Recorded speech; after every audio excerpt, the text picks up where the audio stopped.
दोस्तों हम बात करेंगे 12th क्लास की फिजिक्स को लेके और आज हमें इस वीडियो में ये समझना है कि 12th क्लास की फिजिक्स में कहाँ से एयरफोर्स का वेटेज ज़्यादा है और कहाँ से क्वेश्चंस बनते हैं और किस किस तरीके से आपको पढ़ना है। और वीडियो के बीच में मैं बहुत सारी ऐसी बातें बताऊंगा जो आपके लिए बहुत काम की चीज़ें होंगी, नई नई इन्फॉर्मेशन दूंगा मैं आपको, तो वीडियो में लास्ट तक आपको बने रहना है। तो चलिए स्टार्ट करते हैं 12th क्लास की फिजिक्स में कहाँ से हमें कैसे करना है सारी चीज़ें। तो सबसे पहले 12th क्लास की फिजिक्स को समझने के लिए देखिए हमारा पूरा पैटर्न एनसीईआरटी के हिसाब से चलेगा। सारी चीजें हम एनसीईआरटी के टॉपिक से सीक्वेंस में लेकर चलेंगे, जिसमें मैं सबसे पहले अभी बात करूंगा कि 12th की जो फिजिक्स है उसको बेसिकली आपने देखा होगा एनसीईआरटी के दो पार्ट होते हैं, पार्ट 1 और आपका पार्ट नंबर 2। पार्ट 1 को अगर हम ऐसे समझें, देखिए पार्ट 1 की अगर हम बात करें तो पार्ट 1 देखो भाई, पार्ट 1 आपका जो है उसको मैं एक नए नाम से यहां पर दूंगा, नया नाम दूंगा, and that is electromagnetism. Electromagnetism. तो अब सवाल आपके दिमाग में आ गया होगा, इलेक्ट्रोमैग्नेटिज्म पार्ट 1 को नाम क्यों दे रहे हो सर एनसीईआरटी का part 1, why it is called as electromagnetism, यानी इसे विद्युत चुंबकत्व क्यों कहा जाएगा, क्यों इसको पार्ट 1 को विद्युत चुंबकत्व कहा जाएगा। तो बहुत सिंपल भाषा में हम समझ सकते हैं, क्योंकि देखिए जो 12th क्लास का पार्ट 1 है उसमें बेसिकली हम इलेक्ट्रो मीन्स चार्ज और मैग्नेट यानी चुंबक यानी आवेश और चुंबक, इन्हीं सभी चीजों का हम बेसिकली स्टडी करते हैं। आइए समझते हैं इसको। इलेक्ट्रोमैग्नेटिज्म को हम 3 पार्ट में डिवाइड करके पढ़ेंगे। देखिए पार्ट 1, पार्ट 2 और आपका है ये पार्ट 3। पार्ट 1 में अगर हम बात करें तो पार्ट 1 में हमारा आएगा इलेक्ट्रोस्टैटिक्स। एक एक चीज समझिए, थीम समझिए, इलेक्ट्रोस्टैटिक्स यानी स्थिर वैद्युतिकी, स्थिर वैद्युतिकी। और मैं दोस्तों बहुत जल्द लाइव क्लास लूंगा, तो आप सबको अभी आपको पूरा थीम समझ लेना है एक बार, स्थिर वैद्युतिकी, ठीक है। दूसरा जो पार्ट है that is electrodynamics.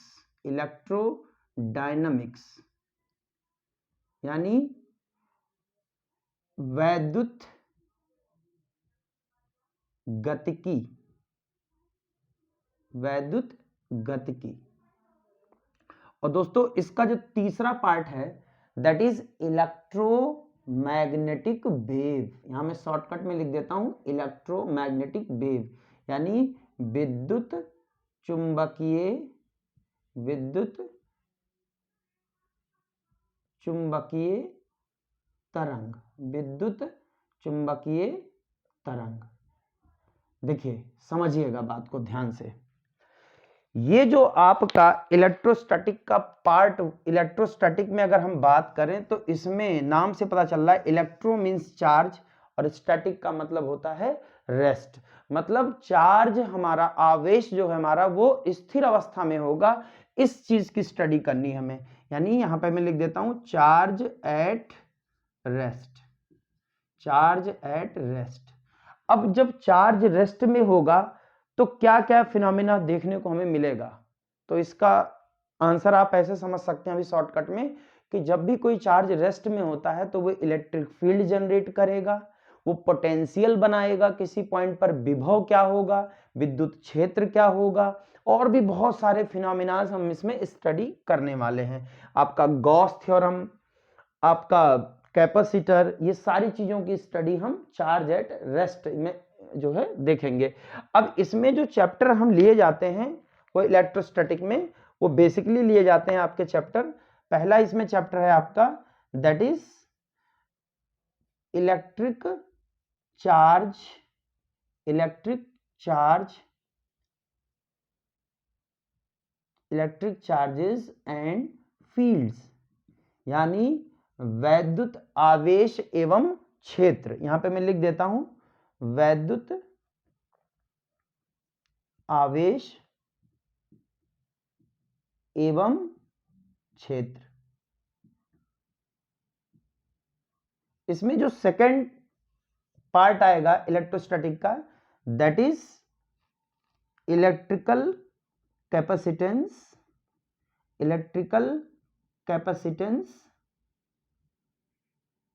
And potential. यानी पहले हम पढ़ेंगे potential, electrical potential and capacitance, यानी वैद्युत विभव एवं धारिता, वैद्युत विभव एवं धारिता, वैद्युत विभव एवं धारिता। ठीक है, तो इसमें इलेक्ट्रोस्टैटिक में दो पार्ट की स्टडी करते हैं। इसमें चार्ज हमारा रेस्ट में होगा, ये बात आपको दिमाग में बैठाना है, चार्ज एट रेस्ट, यहां पे ये लिखा हुआ है चार्ज एट रेस्ट। अब बात करते हैं इलेक्ट्रोडायनामिक्स। इलेक्ट्रो मींस चार्ज और गतिकी, डायनामिक्स मतलब मोशन, यानी इस पार्ट में चार्ज हमारा मोशन में आ जाएगा, charge in motion, charge in motion, यानी जो हमारा आवेश है वो गतिमान अवस्था में आ जाएगा, जो हमारा आवेश है वो किस अवस्था में आ जाएगा, गतिमान अवस्था में आ जाएगा।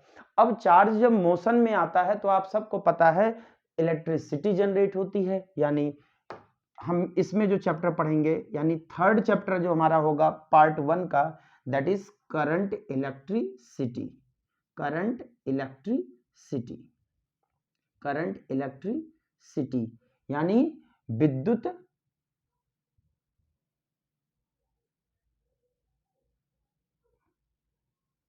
वैद्युत धारा, वैद्युत धारा।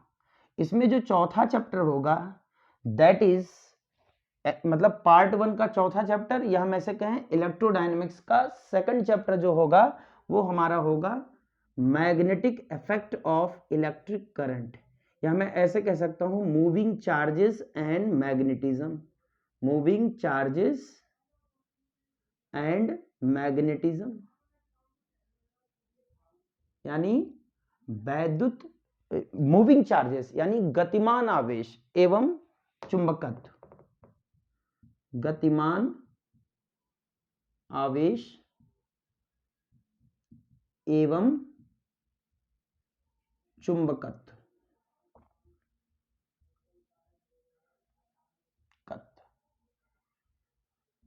इसमें जो अगला टॉपिक आएगा हमारा इलेक्ट्रोडायनामिक्स का, देखिए इसको मैंने इन चैप्टरों को क्यों मैंने इलेक्ट्रोडायनामिक्स के पार्ट में रखा है, इसको समझने की जरूरत है।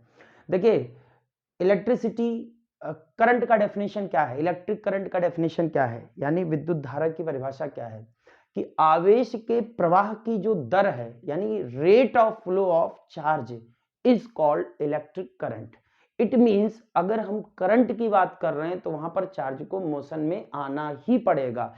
It means current electricity is the branch of electrodynamics, it is not the branch of electrostatics. ठीक है, इसी तरीके से अगर कोई चार्ज मूव करेगा तो आपको पता है ऑरस्टेड का एक्सपेरिमेंट है, moving charges magnetic field create करता है, यानी कोई आवेश अगर गतिमान होता है तो वो चुंबकीय क्षेत्र उत्पन्न करता है। तो इसीलिए हम यहाँ पर यानी करंट है तो मैग्नेटिज्म है। ठीक है, उसके बाद इसी में हमारा टॉपिक आएगा अर्थ मैग्नेटिज्म। अर्थ मैग्नेटिज्म मतलब यानी भूचुंबकत्व, यानी हम इसमें पढ़ेंगे अर्थ एक मैग्नेट की तरह बिहेव करती है, तो इससे रिलेटेड सारी थ्योरी हम इसमें डिस्कशन करेंगे। इसी में हम फेरोमैग्नेटिक मटेरियल क्या होता है, डायामैग्नेटिक मटेरियल क्या होता है, मींस प्रतिचुंबकीय पदार्थ क्या होते हैं, लौह चुंबकीय पदार्थ क्या होते हैं, इनके क्या क्या गुण होते हैं, किस तरीके से एक्ट करते हैं, ये सारी चीजों का डिस्कशन हम इसी टॉपिक में करने वाले हैं। थ्योरेटिकल टॉपिक है। उसके बाद इसी में हम एक टॉपिक पढ़ेंगे दैट इज, आप सबको पता होगा काफी फेमस है ये, EMI यानी इलेक्ट्रोमैग्नेटिक इंडक्शन। लिख लीजिएगा, विद्युत चुंबकीय प्रेरण। यहां पे मैं लिख देता हूं हिंदी में, विद्युत चुंबकीय। और दोस्तों जैसे जैसे टॉपिक चलता रहेगा मैं आपको PDF प्रोवाइड कर दिया करूंगा, आप सभी को PDF डिस्क्रिप्शन बॉक्स में जाके डाउनलोड कर लेना है और जब मैं क्वेश्चन सॉल्व करूंगा तो आपको वहां से जज करना है, आपको क्वेश्चन साथ साथ में सॉल्व करते चलना है जैसे जैसे चैप्टर कंप्लीट होता जाएगा। तो विद्युत चुंबकीय प्रेरण आपका ये टॉपिक है। उसके बाद हम यहाँ इसमें पढ़ेंगे एसी ऑल्टरनेटिंग करंट यानी प्रत्यावर्ती धारा, प्रत्यावर्ती धारा। और मैंने बता ही दिया आपको ये खुद एक चैप्टर है, दैट इज इलेक्ट्रोमैग्नेटिक वेव। अब सवाल ये आता है कि इसमें चार्ज रेस्ट में है, इसमें चार्ज मोशन में है। तो मोशन में है चार्ज, लेकिन मोशन भी कई टाइप की होती है, आपने पढ़ रखा होगा। मोशन में अगर आप गति की बात करें तो गति भी कई प्रकार की होती है, जिसमें आपने पढ़ा होगा एक समान गति, एक समान त्वरित गति, एक समान मंदन means uniform motion, non uniform motion, uniform accelerated motion, uniform retardation, दुनिया भर के टाइप के मोशन होते हैं। तो इस टॉपिक में जब हम इलेक्ट्रोडायनामिक्स की स्टडी करेंगे तो इसमें हम चार्ज को एक कांस्टेंट स्पीड मान के पढ़ेंगे, यानी हमारा जो चार्ज होगा, एक बार मोशन में आ गया चार्ज तो हमारा चार्ज अपनी स्पीड को चेंज नहीं करेगा। मींस जो हमारा आवेश है एक बार गतिमान अवस्था में आ गया तो उसकी चाल नहीं बदलेगी। यानी इसमें हम आवेश की गति का अध्ययन तो करेंगे, लेकिन आवेश की जो गति होगी वो एक समान चाल वाली होगी। और आपको पता होगा जब किसी चालक में विद्युत धारा प्रवाहित होती है, जब किसी आवेश में जब भी किसी कंडक्टर में करंट फ्लो होता है तो उसके पास एक वेलोसिटी होती है इलेक्ट्रॉन की, जिसको बोलते हैं ड्रिफ्ट वेलोसिटी, अपवाह वेग। और अपवाह वेग जो होता है वो 10⁻⁻⁴ मीटर पर सेकंड के ऑर्डर की होती है। इसका अब ये जो वैल्यू है ये रफ वैल्यू है, ये हर मटेरियल के लिए अलग अलग वैल्यू होती है। तो पूरी चीजों का डिस्कशन हम करेंगे। अच्छा, इसका आप एक इमेजिनेशन जरा समझें। आप ये बताइए मुझे कि अगर हम इसको मिलीमीटर पर सेकंड में कन्वर्ट करें तो 1000 से हमें मल्टीप्लाई करना पड़ेगा, तो यह आएगा 0.1 मिलीमीटर पर सेकंड। यानी इलेक्ट्रॉन एक सेकंड में 0.1 मिलीमीटर जाता है, यानी 1 मिलीमीटर का 10वां भाग, इतना कम दूरी तय करता है। तो यहां पर एक क्वेश्चन है आपके लिए कि आप मुझे कमेंट सेक्शन में जरूर बताइएगा, बाकी मैं टॉपिक जब पढ़ाऊंगा तो वहां मैं आंसर जरूर दूंगा। आप अपने आप से प्रयास करिएगा और मुझे जवाब दीजिएगा कि जब एक सेकंड में 0.1 मिलीमीटर डिस्टेंस ट्रेवल करता है इलेक्ट्रॉन तो स्विच को ऑन करते ही बल्ब या पंखा तुरंत क्यों चलने लगता है, ये हमारा क्वेश्चन है। ठीक है, तो आइए आगे बढ़ते हैं, समझते हैं एक एक चीज। तो यहां पर अब आप समझ में आ गया होगा कि ये सारे फिनोमिना में हम चार्ज को कांस्टेंट स्पीड मान के स्टडी करेंगे। तो जब चार्ज हमारा रेस्ट में हो तो उसे हम इलेक्ट्रोस्टैटिक का पार्ट बोलेंगे, जब चार्ज हमारा मोशन में हो तो उसे हम इलेक्ट्रोडायनामिक्स का पार्ट बोलेंगे, और यही चार्ज हमारा जब पागल हो जाए, यानी जब चार्ज एक्सेलरेट करना स्टार्ट कर देगा तो इलेक्ट्रोमैग्नेटिक वेव जनरेट करेगा, यानी विद्युत चुंबकीय तरंग उत्पन्न करेगा। यानी when charge starts accelerating, when charge starts accelerating, जब आवेश त्वरित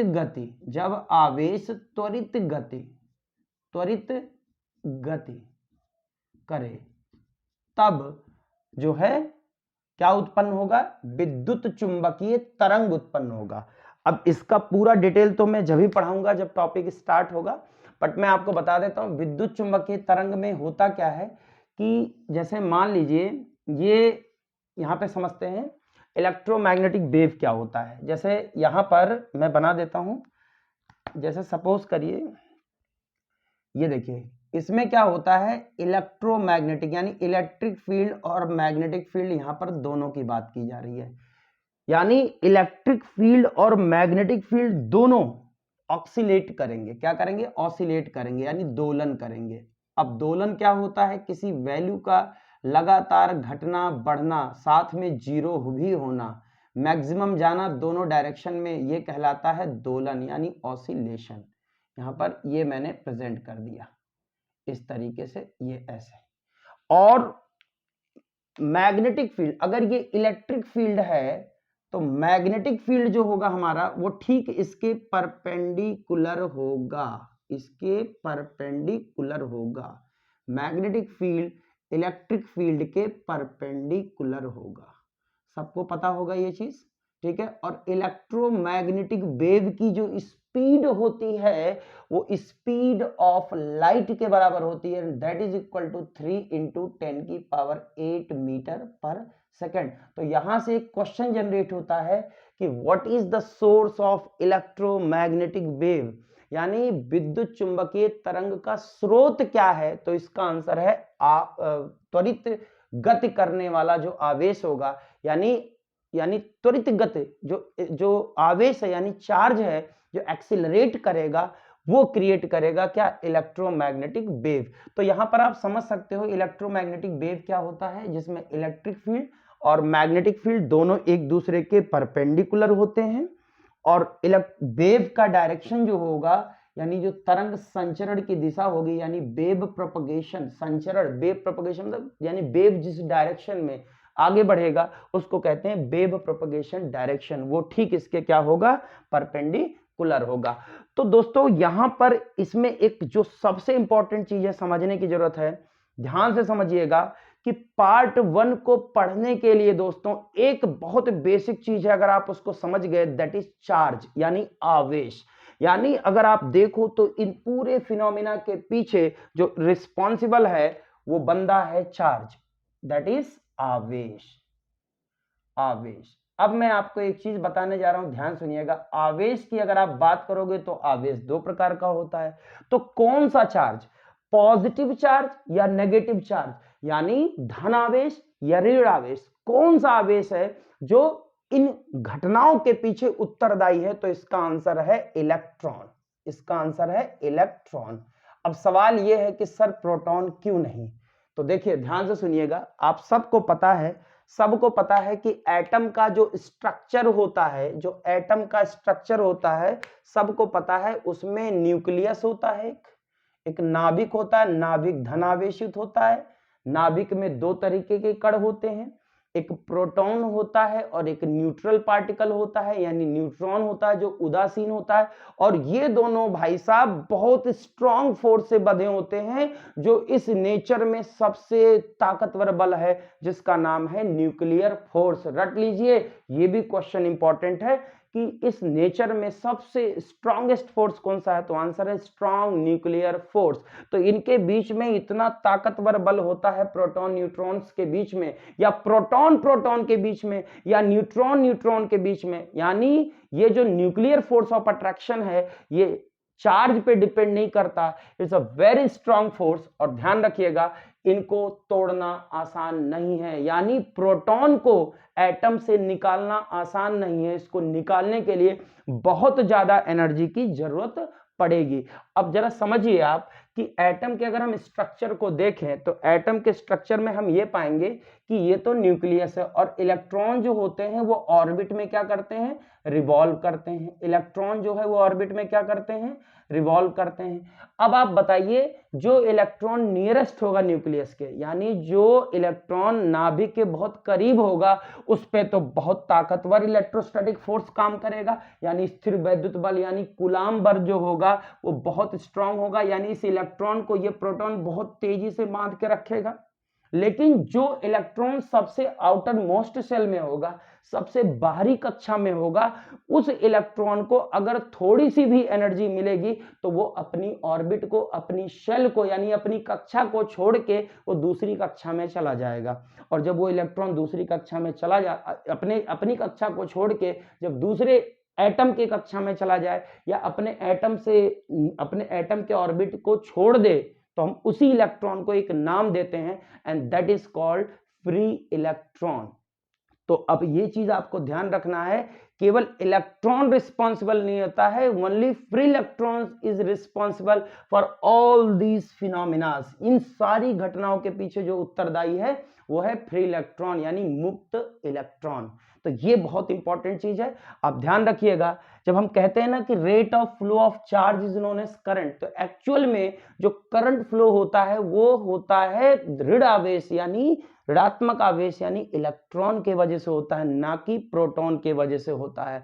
और एक और चीज इंपॉर्टेंट है, यहां पर ध्यान से समझिएगा, जब हम इन चीजों की स्टडी कर रहे होंगे तो हमारे सामने जो रिस्पॉन्सिबल फैक्टर चार्ज है वो हमारी आंखों के सामने नहीं होगा। इसका ये मतलब है कि imagination is very very important, यानी आप कल्पना कितनी अच्छे तरीके से समझ सकते हैं, कल्पनाओं में चीजों को समझना है। फॉर एग्जाम्पल, आप एग्जाम्पल से समझें, ऐसे नहीं समझ पाएंगे, नहीं कहेंगे आप सर क्या बता रहे हैं। ध्यान से समझिएगा। जैसे मैं आपको बताता हूं, जैसे मान लीजिए ये इलेक्ट्रॉन है। अब इलेक्ट्रॉन कैसा है, तो इलेक्ट्रॉन नेचर में नेगेटिव है। अब मान लीजिए इलेक्ट्रॉन इस डायरेक्शन में जा रहा है, तो अगर इलेक्ट्रॉन इस डायरेक्शन में जा रहा है तो आप करंट किधर कंसीडर करते हो, करंट का डायरेक्शन ठीक इसके अपोजिट कंसीडर करते हो। करंट का जो डायरेक्शन है वो ठीक इसके अपोजिट आप कंसीडर करते हो। लेकिन अगर मैं आपसे कहूं एक पॉजिटिव पार्टिकल इस डायरेक्शन में जा रहा है तो करंट किस डायरेक्शन में लेंगे। तो यही इमेजिनेशन इंपॉर्टेंट है, क्योंकि इस नेगेटिव चार्ज का ये पॉजिटिव चार्ज जस्ट अपोजिट है, नेगेटिव और पॉजिटिव जस्ट अपोजिट हैं। तो अगर इसके वजह से करंट इस डायरेक्शन में है, इस नेगेटिव की वजह से, तो इस पॉजिटिव की वजह से करंट इसी के डायरेक्शन में हो जाएगा। क्यों? क्योंकि पॉजिटिव और नेगेटिव दोनों एक दूसरे के अपोजिट काम करते हैं। तो ये एक हमारे लिए इमेजिनेशन है। तो कहीं पे भी अगर हमें, यही इमेजिनेशन इंपॉर्टेंट होगा कि कहीं पे भी अगर हमारे लिए पॉजिटिव चार्ज मूव कर रहा है तो करंट का डायरेक्शन हमेशा पॉजिटिव चार्ज के मोशन के डायरेक्शन में ही कंसीडर किया जाएगा, और नेगेटिव चार्ज है तो उसके अपोजिट में कंसीडर किया जाएगा। और मैं आपको एक चीज बहुत ही इंपॉर्टेंट है जो मैं बताना चाह रहा हूं, आप ध्यान से समझिएगा। ये जो चार्ज है ना, यही सारे फिनोमिना के लिए रिस्पॉन्सिबल होता है। जैसे इलेक्ट्रिक फील्ड कौन बनाता है, तो ये चार्ज बनाता है। मैग्नेटिक फील्ड कौन बनाता है, तो वो भी चार्ज बनाता है। अब आप कहोगे कि मैग्नेटिक फील्ड चार्ज बनाता है, तो आंसर यस। भाई आपने ये पढ़ा है magnetic effect of electric current, यानी विद्युत धारा का चुंबकीय प्रभाव। अब विद्युत धारा किसके वजह से प्रवाहित होती है, तो सबको पता है विद्युत धारा प्रवाहित कैसे होती है। करंट कैसे फ्लो होता है, चार्ज के मोशन से, यानी आवेश के प्रवाह से होता है। इसका यह मतलब है कि हर चीज के लिए रिस्पॉन्सिबल कौन है, चार्ज है। तो अब आप समझ गए होंगे कि किस तरीके से हमें चीजों को पढ़ना है। तो आई थिंक यहां तक किसी को कोई दिक्कत नहीं हुई होगी। अब हम जरा समझ लेते हैं, पार्ट 2 की बात कर लेते हैं। पार्ट 2 में जरा समझते हैं, ध्यान सुनिएगा। पार्ट 2 में कौन कौन से चैप्टर हैं और कहां कहां से वेटेज ज्यादा बनेगा, ये हम समझते हैं। पार्ट 2 से ज्यादा आता है आपके एयरफोर्स में, नेवी में भी। 12th के पार्ट 2 की बात करते हैं अब हम। पार्ट टू में देखिए, पार्ट 2 में 3 सेक्शन है बेसिकली। एक है आपका ऑप्टिक्स, हिंदी लिख लीजिएगा इसकी, प्रकाशिकी। अब प्रकाशिकी को ना मैंने 2 भागों में बांट रखा है। कैसे? एक तो किरण प्रकाशिकी यानी रे ऑप्टिक्स, लिख लीजिएगा हिंदी, रे ऑप्टिक्स यानी किरण प्रकाशिकी। और दूसरा है आपका वेव ऑप्टिक्स यानी तरंग प्रकाशिकी। यानी इसमें हम लाइट के रे नेचर की स्टडी करेंगे और इसमें लाइट के वेव नेचर की स्टडी करेंगे। ये 2 सेक्शन तो यहां से हो गया। उसके बाद यहां पर आता है ऑप्टिक्स के बाद मॉडर्न फिजिक्स, आधुनिक भौतिकी। अब ये आधुनिक भौतिकी क्या बवाल है, तो 1890 के बाद फिजिक्स में जो भी चीजें इंट्रोड्यूस हुई हैं वो सब मॉडर्न फिजिक्स की कैटेगरी में आती हैं। और इसमें जो सबसे पहला नाम, सबसे फेमस नाम है वो है सर जे थॉमसन, जिन्होंने इलेक्ट्रॉन की खोज करी, जिसके लिए उनको नोबेल प्राइज भी मिला है। ठीक है, तो मॉडर्न फिजिक्स में आपके जो चैप्टर्स होंगे वो है आपका एक तो dual nature of matter and radiation. Dual nature of matter and radiation. Dual nature द्वैत प्रकृति, कण की द्वैत प्रकृति यानी पार्टिकल के डुअल नेचर, रेडिएशन द्वैत प्रकृति यानी रेडिएशन मैटर, ये 2 नेचर हैं, एक ही सिक्के के 2 पहलू हैं। ठीक है, दूसरा एटम यानी परमाणु, और तीसरा हमें पढ़ना है नाभिक यानी न्यूक्लियाई, न्यूक्लियस के बारे में पढ़ना है। यानी न्यूक्लियस के अंदर कौन कौन सी नई नई घटनाएं होती है, न्यूक्लियस जब टूटता है तो क्या क्या होता है, फिजन फ्यूजन, सारी चीजों को एक एक करके समझेंगे। ठीक है, और इसमें जो तीसरा पार्ट है that is semiconductor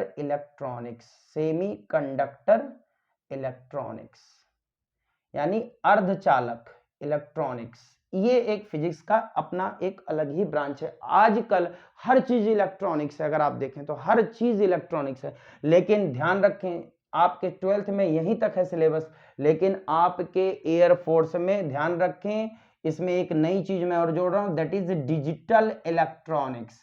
digital electronics. अब सवाल ये आता है, ये इलेक्ट्रॉनिक्स तो ठीक है सर, ये डिजिटल इलेक्ट्रॉनिक्स क्या है? तो देखिए, एक एनालॉग इलेक्ट्रॉनिक्स होता है, डिजिटल। मैं आपको समझाता हूं, आप इस थर्मामीटर के माध्यम से समझें। देखिए, एक थर्मामीटर पहले ये चलता था, आप उसको मरकरी पैरामीटर होता था, जैसे उसको आप बार बार क्या करते थे, जीरो पर लाके, फिर उसके बाद आप बॉडी का टेम्परेचर मेजर करते थे इस तरीके से। कभी आप इसको मुंह में रख लेते थे, कभी आप इस तरीके से काख में दबा लेते थे। लेकिन अब मार्केट में डिजिटल थर्मामीटर आए, ये है डिजिटल थर्मामीटर, आप देख पा रहे होंगे, ये देखिए, इस पे डायरेक्ट डिस्प्ले होगा। मतलब जैसे एक एनालॉग होता है घरों में, जो ये वाली सुई होती, ये वाली जो घड़ी होती है, एनालॉग है, एनालॉग क्लॉक है ये। और डिजिटल क्लॉक क्या होता है, जैसे मैं कहूँ 3 बज गया तो 3 ऐसे बजेगा डिजिटल में, देखिए ऐसे ऐसे, इस तरीके से, इस तरीके से, ऐसे ऐसे, इस तरीके से। तो ये डिजिटल है, इसका कंसेप्ट भी हम संग में पढ़ेंगे। तो आई थिंक आपको समझ में आ गया होगा डिजिटल इलेक्ट्रॉनिक्स में हमें क्या पढ़ना है। साथ में इसमें एक और चीज हमें पढ़ना है जो आप लोग ध्यान नहीं देते, इसको लाइटली लेते हैं, जो कि एग्जाम में 2 क्वेश्चन यहां से भी आते हैं, that is communication system. Communication system यानी दूर संचार, दूर संचार व्यवस्था, इसके बारे में भी हमें स्टडी करनी है डिटेल में। तो दोस्तों, 12th की फिजिक्स के जितने भी क्वेश्चन एयरफोर्स या नेवी में आते हैं, यकीन मानिए अगर आपने पूरा सिलेबस अच्छे से एक बार कर लिया तो कहीं आपको दिक्कत नहीं आएगी। और मैं आपको बता देता हूं कि मैंने वहां पर फ्रिक्शन तक कंप्लीट करा दिया है वीडियो, मैं आपको प्लेलिस्ट वहां पे बना दूंगा, आपको बिल्कुल वीडियो में दिक्कत, कहीं भी आपको पढ़ने में दिक्कत नहीं आएगी। जब 12th का पार्ट 1 कंप्लीट हो जाएगा फिर मैं स्टार्ट करूंगा वहीं से, वर्क एनर्जी एंड पावर से। तो दोस्तों, बस वीडियो में आपको लास्ट तक बने रहना है, अपना प्यार बनाए रखना है, और मिलते हैं फिर नेक्स्ट वीडियो में। बहुत दोस्तों, हम बात करेंगे 12th क्लास की फिजिक्स को लेके, और हमें इस वीडियो में ये समझना है कि 12th क्लास की फिजिक्स में कहां कहां से एयरफोर्स का वेटेज ज्यादा है और कहां कहां से क्वेश्चंस बनते हैं और किस किस तरीके से आपको पढ़ना है। और वीडियो के बीच में मैं बहुत सारी ऐसी बातें बताऊंगा जो आपके लिए बहुत काम की चीजें होंगी, नई नई इंफॉर्मेशन दूंगा मैं आपको। तो वीडियो में लास्ट तक आपको बने रहना है। तो चलिए स्टार्ट करते हैं 12th क्लास की फिजिक्स में कहां से हमें कैसे करना है सारी चीजें। तो सबसे पहले 12th क्लास की फिजिक्स को समझने के लिए देखिए, हमारा पूरा पैटर्न एनसीईआरटी के हिसाब से चलेगा, सारी चीजें हम एनसीईआरटी के टॉपिक से सीक्वेंस में लेकर चलेंगे, जिसमें मैं सबसे पहले अभी बात करूंगा कि 12th की जो फिजिक्स है उसको बेसिकली आपने देखा होगा एनसीईआरटी के 2 पार्ट होते हैं, पार्ट 1 और आपका पार्ट नंबर 2।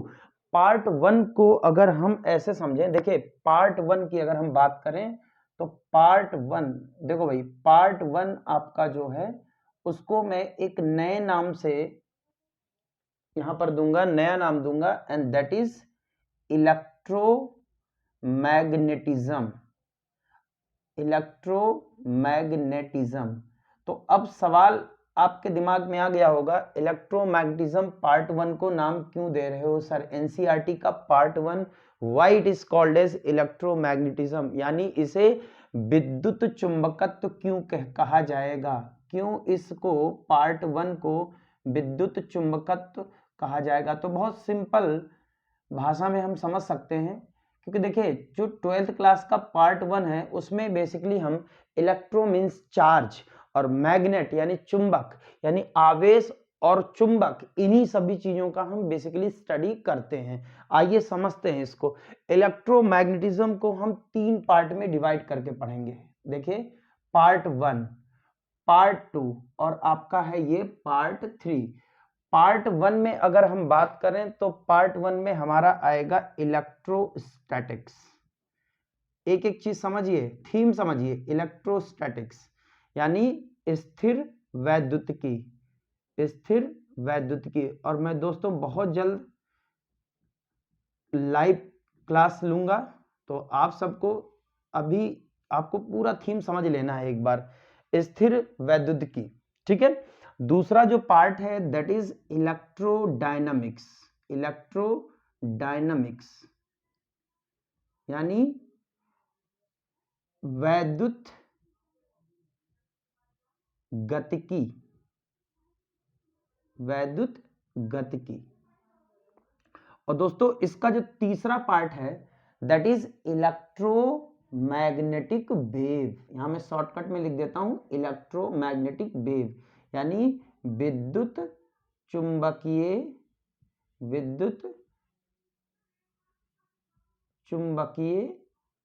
तरंग, विद्युत चुंबकीय तरंग। देखिए समझिएगा बात को ध्यान से। ये जो आपका इलेक्ट्रोस्टैटिक का पार्ट, इलेक्ट्रोस्टैटिक में अगर हम बात करें तो इसमें नाम से पता चल रहा है इलेक्ट्रो मीन्स चार्ज और स्टैटिक का मतलब होता है रेस्ट। मतलब चार्ज हमारा, आवेश जो है हमारा वो स्थिर अवस्था में होगा, इस चीज की स्टडी करनी हमें। यानी यहां पे मैं लिख देता हूं charge at rest, charge at rest. अब जब चार्ज रेस्ट में होगा तो क्या क्या फिनोमेना देखने को हमें मिलेगा, तो इसका आंसर आप ऐसे समझ सकते हैं अभी शॉर्टकट में कि जब भी कोई चार्ज रेस्ट में होता है तो वो इलेक्ट्रिक फील्ड जनरेट करेगा, वो पोटेंशियल बनाएगा, किसी पॉइंट पर विभव क्या होगा, विद्युत क्षेत्र क्या होगा, और भी बहुत सारे फिनोमेना हम इसमें स्टडी करने वाले हैं। आपका गॉस थ्योरम, आपका कैपेसिटर, ये सारी चीजों की स्टडी हम चार्ज एट रेस्ट में जो है देखेंगे। अब इसमें जो चैप्टर हम लिए जाते हैं वो इलेक्ट्रोस्टैटिक में, वो बेसिकली लिए जाते हैं आपके चैप्टर, पहला इसमें चैप्टर है आपका दैट इज इलेक्ट्रिक चार्ज,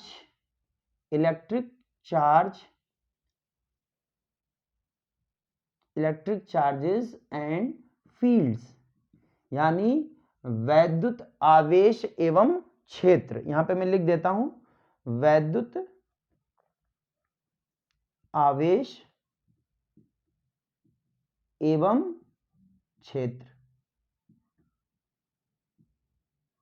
इसमें जो सेकंड पार्ट आएगा इलेक्ट्रोस्टैटिक का that is electrical capacitance, electrical capacitance and potential. यानी पहले हम पढ़ेंगे potential, electrical potential and capacitance, यानी वैद्युत विभव एवं धारिता,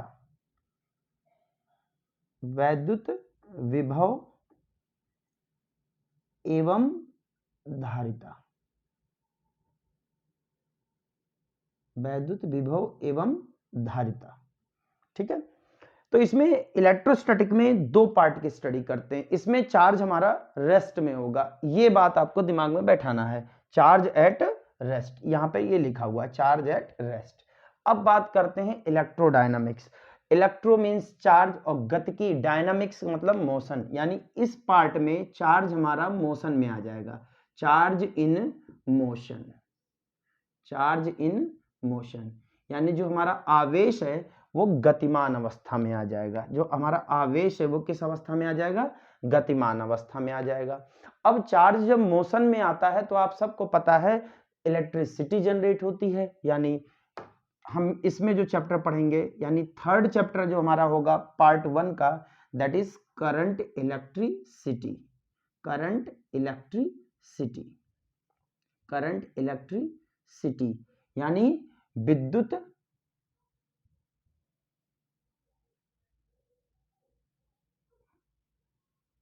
वैद्युत धारा, वैद्युत धारा।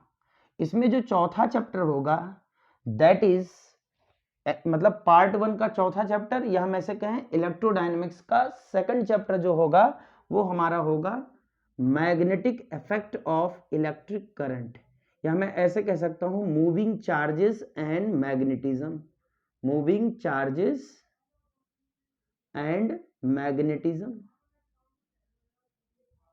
यानी वैद्युत मूविंग चार्जेस यानी गतिमान आवेश एवं चुंबकत्व, गतिमान आवेश एवं चुंबकत्व,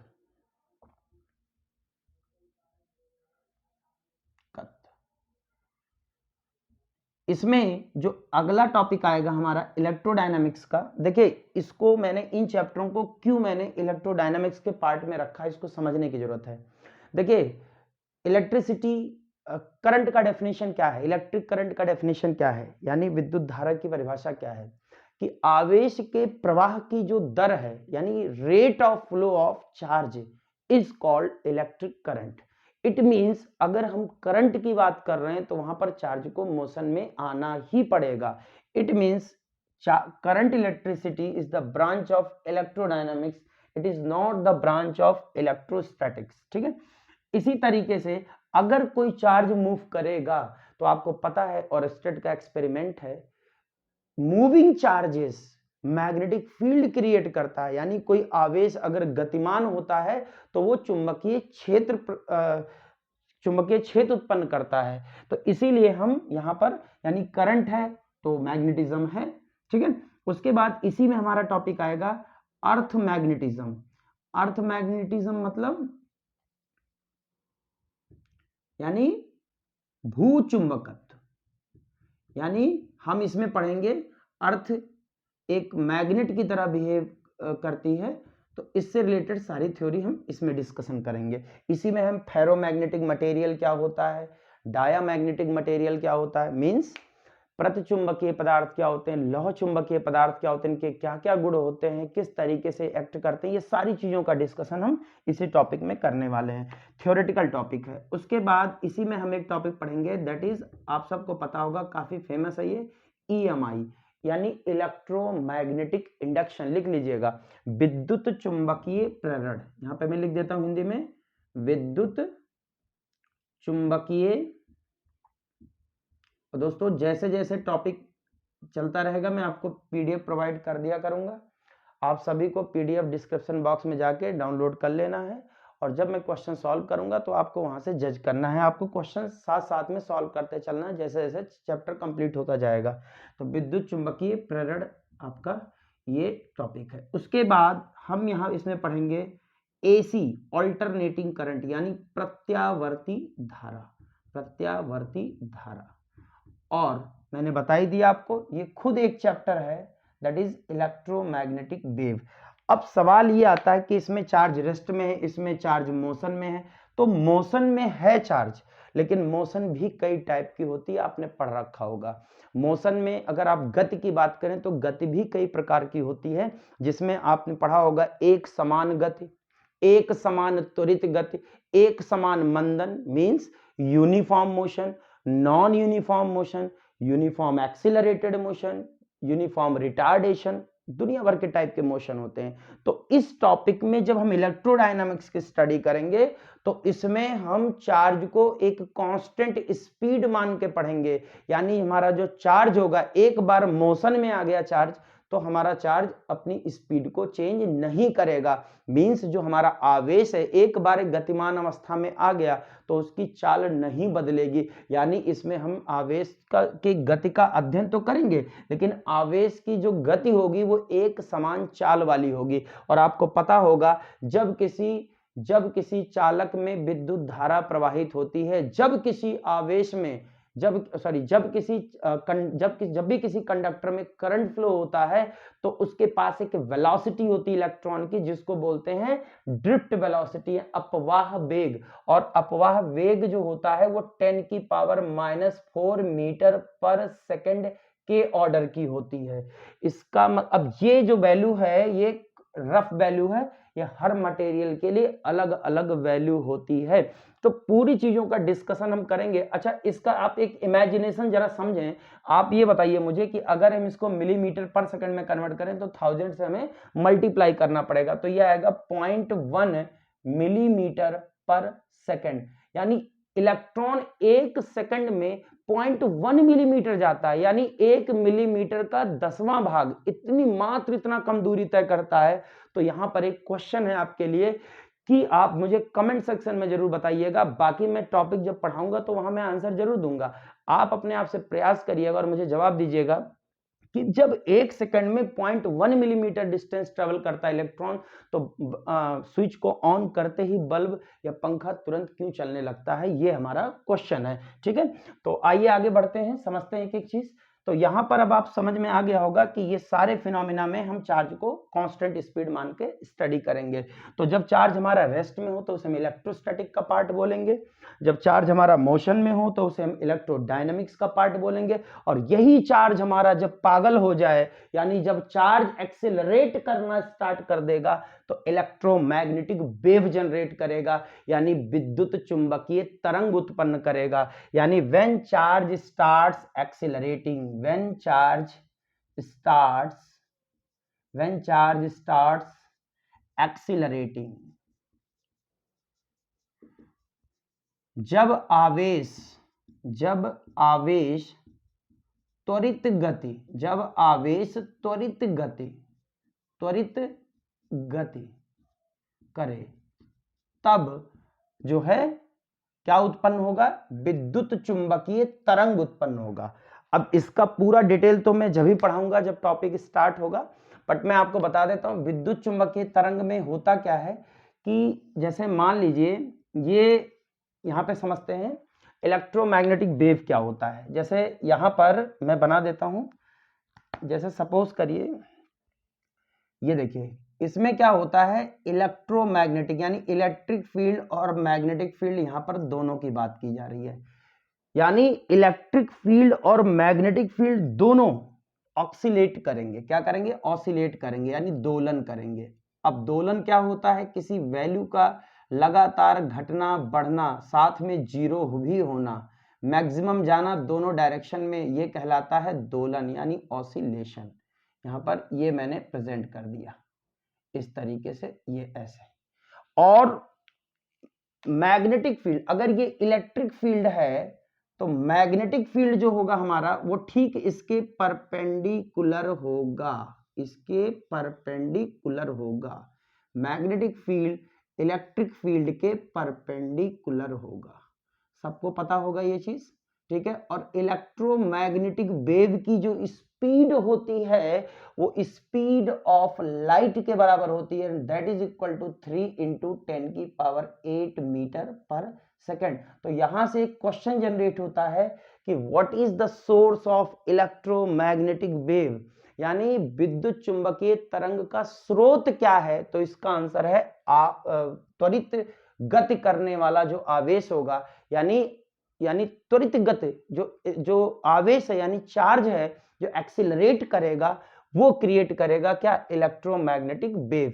तो यहां पर आप समझ सकते हो इलेक्ट्रोमैग्नेटिक वेव क्या होता है, जिसमें इलेक्ट्रिक फील्ड और मैग्नेटिक फील्ड दोनों एक दूसरे के परपेंडिकुलर होते हैं, और वेव का डायरेक्शन जो होगा, यानी जो तरंग संचरण की दिशा होगी, यानी वेव प्रोपगेशन, संचरण, वेव प्रोपगेशन मतलब यानी वेव जिस डायरेक्शन में आगे बढ़ेगा उसको कहते हैं वेव प्रोपगेशन डायरेक्शन, वो ठीक इसके क्या होगा, परपेंडिकुलर होगा।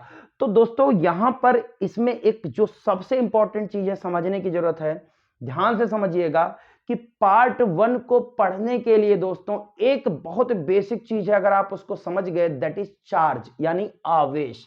यानी अगर आप देखो तो इन पूरे फिनोमिना के पीछे जो रिस्पॉन्सिबल है वो बंदा है चार्ज, दैट इज आवेश। आवेश, अब मैं आपको एक चीज बताने जा रहा हूं, ध्यान सुनिएगा। आवेश की अगर आप बात करोगे तो आवेश दो प्रकार का होता है। तो कौन सा चार्ज, पॉजिटिव चार्ज या नेगेटिव चार्ज, यानी धन आवेश या ऋण आवेश, कौन सा आवेश है जो इन घटनाओं के पीछे उत्तरदायी है। तो इसका आंसर है इलेक्ट्रॉन, इसका आंसर है इलेक्ट्रॉन। अब सवाल यह है कि सर प्रोटॉन क्यों नहीं। तो देखिए ध्यान से सुनिएगा, आप सबको पता है कि एटम का जो स्ट्रक्चर होता है, जो एटम का स्ट्रक्चर होता है सबको पता है, उसमें न्यूक्लियस होता है, एक नाभिक होता है, नाभिक धनावेशित होता है। नाभिक में दो तरीके के कण होते हैं, एक प्रोटॉन होता है और एक न्यूट्रल पार्टिकल होता है, यानी न्यूट्रॉन होता है जो उदासीन होता है। और ये दोनों भाई साहब बहुत स्ट्रॉन्ग फोर्स से बंधे होते हैं, जो इस नेचर में सबसे ताकतवर बल है, जिसका नाम है न्यूक्लियर फोर्स। रट लीजिए, ये भी क्वेश्चन इंपॉर्टेंट है कि इस नेचर में सबसे स्ट्रॉन्गेस्ट फोर्स कौन सा है, तो आंसर है स्ट्रॉन्ग न्यूक्लियर फोर्स। तो इनके बीच में इतना ताकतवर बल होता है प्रोटॉन न्यूट्रॉन्स के बीच में, या प्रोटॉन प्रोटॉन के बीच में, या न्यूट्रॉन न्यूट्रॉन के बीच में। यानी ये जो न्यूक्लियर फोर्स ऑफ अट्रैक्शन है ये चार्ज पे डिपेंड नहीं करता, it's a very strong force. और ध्यान रखिएगा इनको तोड़ना आसान नहीं है, यानी प्रोटॉन को एटम से निकालना आसान नहीं है, इसको निकालने के लिए बहुत ज्यादा एनर्जी की जरूरत पड़ेगी।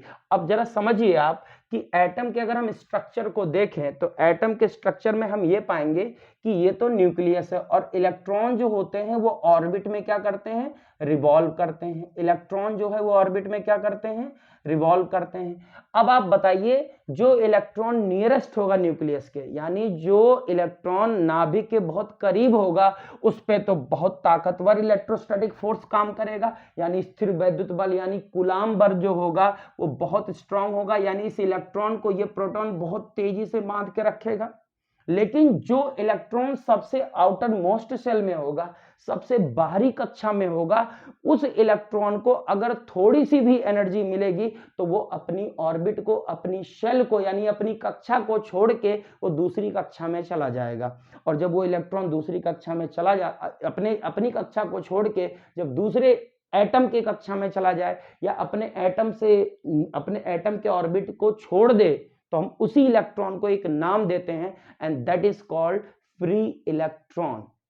तो अब ये चीज आपको ध्यान रखना है, केवल इलेक्ट्रॉन रिस्पॉन्सिबल नहीं होता है, only free electron is responsible for all these phenomenas. इन सारी घटनाओं के पीछे जो उत्तरदायी है वो है फ्री इलेक्ट्रॉन यानी मुक्त इलेक्ट्रॉन। तो ये बहुत इंपॉर्टेंट चीज है, आप ध्यान रखिएगा। जब हम कहते हैं ना कि rate of flow of charge is known as current, तो एक्चुअल में जो करंट फ्लो होता है वो होता है ऋण आवेश यानी ऋणात्मक आवेश यानी इलेक्ट्रॉन के वजह से होता है, ना कि प्रोटॉन के वजह से होता है। और एक और चीज इंपॉर्टेंट है, यहां पर ध्यान से समझिएगा, जब हम इन चीजों की स्टडी कर रहे होंगे तो हमारे सामने जो रिस्पॉन्सिबल फैक्टर चार्ज है वो हमारी आंखों के सामने नहीं होगा। इसका ये मतलब है कि imagination is very very important, यानी आप कल्पना कितनी अच्छे तरीके से समझ सकते हैं, कल्पनाओं में चीजों को समझना है। फॉर एग्जाम्पल, आप एग्जाम्पल से समझें, ऐसे नहीं समझ पाएंगे, नहीं कहेंगे आप सर क्या बता रहे हैं। ध्यान से समझिएगा, जैसे मैं आपको बताता हूं, जैसे मान लीजिए ये इलेक्ट्रॉन है। अब इलेक्ट्रॉन कैसा है, तो इलेक्ट्रॉन नेचर में नेगेटिव है। अब मान लीजिए इलेक्ट्रॉन इस डायरेक्शन में जा रहा है, तो अगर इलेक्ट्रॉन इस डायरेक्शन में जा रहा है तो आप करंट किधर कंसीडर करते हो, करंट का डायरेक्शन ठीक इसके अपोजिट कंसीडर करते हो, करंट का जो डायरेक्शन है वो ठीक इसके अपोजिट आप कंसीडर करते हो। लेकिन अगर मैं आपसे कहूं एक पॉजिटिव पार्टिकल इस डायरेक्शन में जा रहा है तो करंट किस डायरेक्शन में लेंगे, तो यही इमेजिनेशन इंपॉर्टेंट है, क्योंकि इस नेगेटिव चार्ज का ये पॉजिटिव चार्ज जस्ट अपोजिट है, नेगेटिव और पॉजिटिव जस्ट अपोजिट हैं। तो अगर इसके वजह से करंट इस डायरेक्शन में है, इस नेगेटिव की वजह से, तो इस पॉजिटिव की वजह से करंट इसी के डायरेक्शन में हो जाएगा। क्यों? क्योंकि पॉजिटिव और नेगेटिव दोनों एक दूसरे के अपोजिट काम करते हैं। तो ये एक हमारे लिए इमेजिनेशन है। तो कहीं पे भी अगर हमें, यही इमेजिनेशन इंपॉर्टेंट होगा कि कहीं पे भी अगर हमारे लिए पॉजिटिव चार्ज मूव कर रहा है तो करंट का डायरेक्शन हमेशा पॉजिटिव चार्ज के मोशन के डायरेक्शन में ही कंसीडर किया जाएगा, और नेगेटिव चार्ज है तो उसके अपोजिट में कंसीडर किया जाएगा। और मैं आपको एक चीज बहुत ही इंपॉर्टेंट है जो मैं बताना चाह रहा हूं, आप ध्यान से समझिएगा। ये जो चार्ज है ना, यही सारे फिनोमिना के लिए रिस्पॉन्सिबल होता है। जैसे इलेक्ट्रिक फील्ड कौन बनाता है, तो ये चार्ज बनाता है। मैग्नेटिक फील्ड कौन बनाता है, तो वो भी चार्ज बनाता है। अब आप कहोगे कि मैग्नेटिक फील्ड चार्ज बनाता है, तो आंसर यस।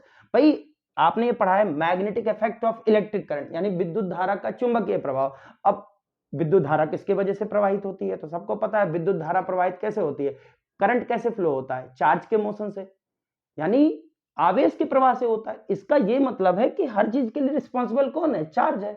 तो अब आप समझ गए होंगे कि किस तरीके से हमें चीजों को पढ़ना है। तो आई थिंक यहां तक किसी को कोई दिक्कत नहीं हुई होगी। अब हम जरा समझ लेते हैं, पार्ट 2 की बात कर लेते हैं। पार्ट 2 में जरा समझते हैं, ध्यान सुनिएगा। पार्ट 2 में कौन कौन से चैप्टर हैं और कहां कहां से वेटेज ज्यादा बनेगा, ये हम समझते हैं। पार्ट 2 से ज्यादा आता है आपके एयरफोर्स में, नेवी में भी। 12th के पार्ट 2 की बात करते हैं अब हम। पार्ट टू में देखिए, पार्ट 2 में 3 सेक्शन है बेसिकली। एक है आपका ऑप्टिक्स, हिंदी लिख लीजिएगा इसकी, प्रकाशिकी। अब प्रकाशिकी को ना मैंने 2 भागों में बांट रखा है। कैसे? एक तो किरण प्रकाशिकी यानी रे ऑप्टिक्स, लिख लीजिएगा हिंदी, रे ऑप्टिक्स यानी किरण प्रकाशिकी। और दूसरा है आपका वेव ऑप्टिक्स यानी तरंग प्रकाशिकी। यानी इसमें हम लाइट के रे नेचर की स्टडी करेंगे और इसमें लाइट के वेव नेचर की स्टडी करेंगे। ये 2 सेक्शन तो यहां से हो गया। उसके बाद यहां पर आता है ऑप्टिक्स के बाद मॉडर्न फिजिक्स, आधुनिक भौतिकी। अब ये आधुनिक भौतिकी क्या बवाल है? तो 1890 के बाद फिजिक्स में जो भी चीजें इंट्रोड्यूस हुई हैं वो सब मॉडर्न फिजिक्स की कैटेगरी में आती हैं। और इसमें जो सबसे पहला नाम, सबसे फेमस नाम है वो है सर जे थॉमसन, जिन्होंने इलेक्ट्रॉन की खोज करी, जिसके लिए उनको नोबेल प्राइज भी मिला है। ठीक है, तो मॉडर्न फिजिक्स में आपके जो चैप्टर्स होंगे वो है आपका एक तो dual nature of matter and radiation. Dual nature of matter and radiation. Dual nature द्वैत प्रकृति, कण की द्वैत प्रकृति यानी पार्टिकल के डुअल नेचर, रेडिएशन द्वैत प्रकृति यानी रेडिएशन मैटर, ये 2 नेचर हैं, एक ही सिक्के के 2 पहलू हैं। ठीक है, दूसरा एटम यानी परमाणु, और तीसरा हमें पढ़ना है नाभिक यानी न्यूक्लियाई, न्यूक्लियस के बारे में पढ़ना है। यानी न्यूक्लियस के अंदर कौन कौन सी नई नई घटनाएं होती है, न्यूक्लियस जब टूटता है तो क्या क्या होता है, फिजन फ्यूजन, सारी चीजों को एक एक करके समझेंगे। ठीक है, और इसमें जो तीसरा पार्ट है दैट इज सेमीकंडक्टर इलेक्ट्रॉनिक्स यानी अर्धचालक इलेक्ट्रॉनिक्स। ये एक फिजिक्स का अपना एक अलग ही ब्रांच है। आजकल हर चीज इलेक्ट्रॉनिक्स है, अगर आप देखें तो हर चीज इलेक्ट्रॉनिक्स है। लेकिन ध्यान रखें, आपके 12th में यहीं तक है सिलेबस, लेकिन आपके एयरफोर्स में ध्यान रखें, इसमें एक नई चीज मैं और जोड़ रहा हूं, दैट इज डिजिटल इलेक्ट्रॉनिक्स। अब सवाल ये आता है, ये इलेक्ट्रॉनिक्स तो ठीक है सर, ये डिजिटल इलेक्ट्रॉनिक्स क्या है? तो देखिए, एक एनालॉग इलेक्ट्रॉनिक्स होता है, डिजिटल। मैं आपको समझाता हूं, आप इस थर्मामीटर के माध्यम से समझें। देखिए, एक थर्मामीटर पहले ये चलता था, आप उसको मरकरी पैरामीटर होता था, जैसे उसको आप बार बार क्या करते थे, 0 पर लाके, फिर उसके बाद आप बॉडी का टेम्परेचर मेजर करते थे इस तरीके से। कभी आप इसको मुंह में रख लेते थे, कभी आप इस तरीके से काख में दबा लेते थे।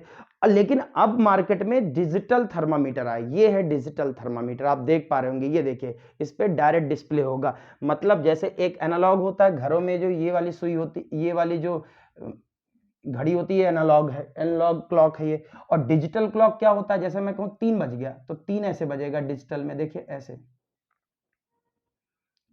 इस तरीके से, ऐसे इस तरीके से। तो ये डिजिटल है, इसका कंसेप्ट भी हम संग में पढ़ेंगे। तो आई थिंक आपको समझ में आ गया होगा डिजिटल इलेक्ट्रॉनिक्स में हमें क्या पढ़ना है। साथ में इसमें एक और चीज हमें पढ़ना है जो आप लोग ध्यान नहीं देते, इसको लाइटली लेते हैं, जो कि एग्जाम में 2 क्वेश्चन यहां से भी आते हैं, दैट इज कम्युनिकेशन सिस्टम यानी दूर संचार व्यवस्था। इसके बारे में भी हमें स्टडी करनी है डिटेल में। तो दोस्तों, 12th की फिजिक्स के जितने भी क्वेश्चन एयरफोर्स या नेवी में आते हैं, यकीन मानिए अगर आपने पूरा सिलेबस अच्छे से एक बार कर लिया तो कहीं आपको दिक्कत नहीं आएगी। और मैं आपको बता देता हूं कि मैंने वहां पर फ्रिक्शन तक कंप्लीट करा दिया है वीडियो, मैं आपको प्लेलिस्ट वहां पे बना दूंगा, आपको बिल्कुल वीडियो में दिक्कत, कहीं भी आपको पढ़ने में दिक्कत नहीं आएगी। जब 12th का पार्ट 1 कंप्लीट हो जाएगा फिर मैं स्टार्ट करूंगा वहीं से वर्क एनर्जी एंड पावर से। तो दोस्तों, बस वीडियो में आपको लास्ट तक बने रहना है, अपना प्यार बनाए रखना है, और मिलते हैं फिर नेक्स्ट वीडियो में बहुत